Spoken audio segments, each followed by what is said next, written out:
Baiklah, di sini saya akan menyuluh tentang pengendalian hama pada tanaman cabai rawit. Dengan tujuan ibu-ibu di sini mengerti tentang pengendalian hama pada tanaman cabai rawit.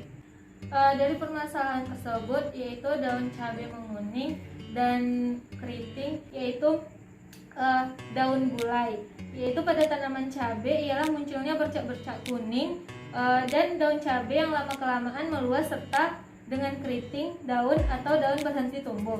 Penyakit gulai ini merusak klorofil daun yang menghambat proses fotosintesis. Hal yang sedemikian ini akan berdampak kepada pertumbuhan dan pengembangan serta produktivitas tanaman cabai rawit.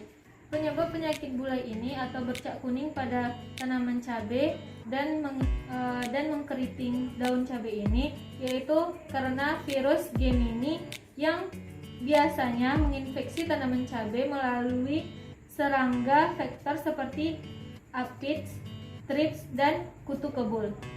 Selain itu, benih cabai rawit yang berasal dari tanaman cabai rawit yang telah terinfeksi virus Gemini ini akan berpotensi juga mengalami virus Gemini ini juga. Penyebab penyakit keriting ini sebenarnya juga dikarenakan karena kekurangan nitrogen. Tanaman cabai yang telah diserang ini yang menyebabkan daunnya menguning dan keriting ini akan sulit diobati.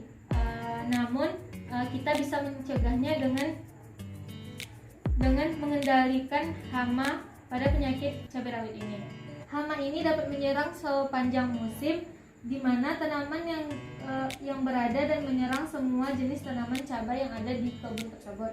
Ada juga yang disebabkan oleh virus mozaik yang terbawa dari benih awal tanaman cabai rawit ini. Pertama-tama saya akan menjelaskan tentang gejala serangan hama thrips ini. Hama thrips ini menyerang daun cabai yang masih muda atau pucuk daun. Dia menyerang pucuk daun cabai rawit ini. Daun cabai menjadi keriting dan mengerut dan melengkung ke bagian atas seperti ini. Melengkung ke bagian atas. Hama thrips ini menyebabkan bunga tanaman cabai ini rontok dan menurunkan produktivitas. Dan selanjutnya mudah diketahui, ianya garis atau bercak putih mengkilap pada daun, lama-kelamaan berubah menjadi kecoklatan dan bintik-bintik hitam.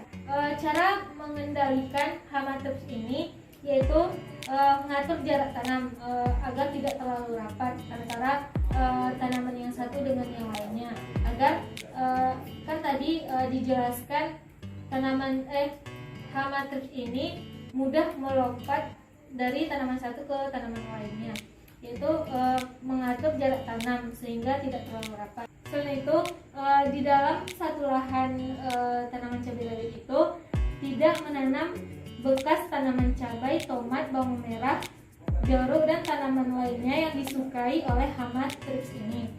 Lahan tanaman cabai itu diselangi dengan tanaman pembatas, yaitu seperti jagung. Misalnya di sini tanaman cabai rawit, tanaman jagung, tanaman cabai rawit lagi, sehingga hama thrips ini tidak pindah dari tanaman satu dengan tanaman yang lainnya.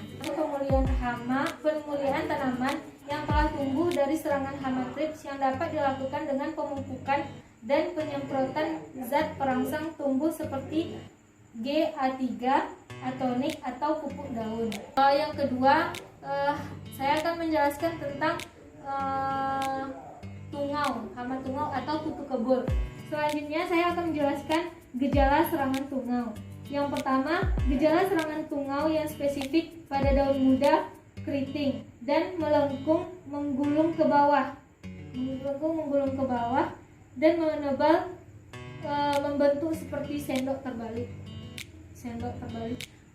Serangan tungau ini dimulai dari pucuk daun atau tunas muda. Daun yang terserang tungau ini mengalami perubahan bentuk bentuk dan pertumbuhan tunas yang terhenti. Ditandai dengan munculnya bintik kuning pada permukaan daun. Nih seperti ini, bintik kuning pada permukaan daun. Bintik tersebut lama-kelamaan akan melebar dan berubah menjadi kecoklatan sehingga daun ini akan menghitam. Ada serangan yang parah dan cabai berguguran sehingga tidak bersisa lagi, tinggal tangkainya saja. Selanjutnya, selain menyerang daun keriting dan gugur, juga menyerang batang muda dan pucuk tanaman yang bisa mengakibatkan bunga cabai menguning dan rontok sehingga tidak terjadinya pembuahan dan akan menurunkan produktivitas. Cara mengendalikan serangan hama tunau ini yaitu dengan menjaga kebersihan lahan dan lingkungan lahan yang ibu-ibu punya. Tanaman cabai sebaiknya tidak berdekatan dengan tanaman misalnya tanaman semangka, tanaman kacang panjang, dan melon yang disukai tunau tersebut. Hindari penanaman bekas tanaman cabai yang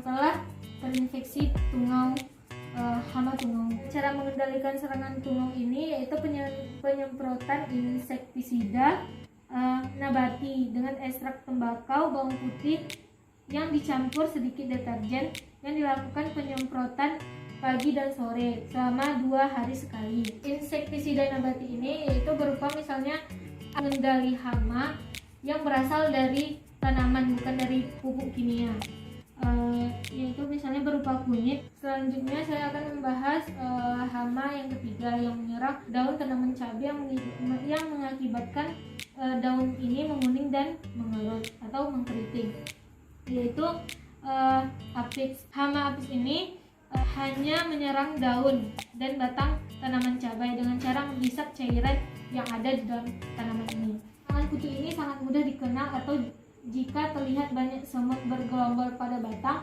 berarti itu tanaman yang terserang hama apis.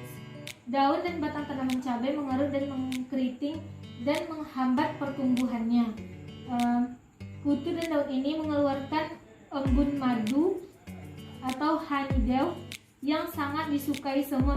Makanya tanaman ini diserang oleh hama apis tadi, kan dia mengeluarkan honeydew atau madu, embun madu yang mengakibatkan semut terangsang untuk pergi ke sini karena adanya madu.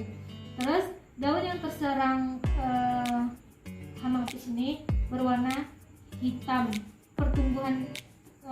Pertumbuhan tanaman cabai ini melambat dan keriting, serta pertumbuhan yang tidak normal dari biasanya. Cara pengendaliannya yaitu dengan cara membersihkan lahan dari gulma atau hama. Yang selanjutnya menggunakan pestisida nabati, misalnya seperti bawang putih yang disemprotkan pada daun tanaman cabai rawit ini. Aplikasi insektisida seperti Sevin. Demikian yang dapat saya sampaikan. Ibu ada yang mau ditanyakan? Tidak. Baiklah. Di sini saya akan menyimpulkan apa yang telah saya sampaikan tadi. Jika di lahan cabai rawit ibu mengalami daun yang keriting dan menguning seperti ini, bisa jadi disebabkan oleh virus Gemini, dan juga bisa disebabkan oleh kekurangan unsur nitrogen yang ada di dalam tanah. Kalau tanaman ini misalnya diserang oleh virus Gemini seperti Aedes, thrips, dan kutu kebul ini atau tungau ini, bisa dikendalikan dengan membersihkan lahan dari gulma-gulma yang ada,